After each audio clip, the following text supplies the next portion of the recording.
Well, when I was 8, I had the realisation that I'd like to do performing arts full time, and that's when I started to watch videos and films and pick out favourite actors, what they did, how they achieved their goals. Then, when I was 11, I decided to start Redroofs to try and push that goal of performing arts. An excellent day for me might be when the ballet teacher or the singing teacher compliments me for the work I put in the lesson, because it strives me to work harder, as I admire them as professionals in the industry. Last week I did a Hamilton workshop with one of the dancers with the dance captain. She pushed me so hard because I kind of went into it not knowing what to expect and didn't think the dancing would be too challenging.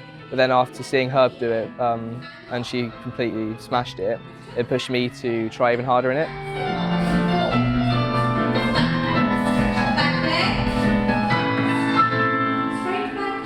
Personally, to push myself to become a better dancer, obviously you need to do a lot of exercise to maintain physical strength. Some of that includes going to the gym whenever I can, eating healthily, keep myself active throughout days when I'm not dancing, stretching at night and stretching at home outside of school, so you can continue to push yourself. My advice to any young performer is just to keep on pushing yourself.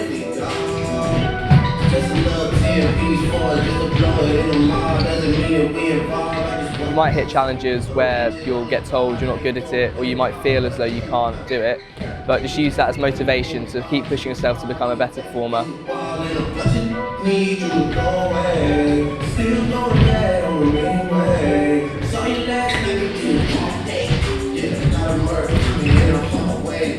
Just go for it.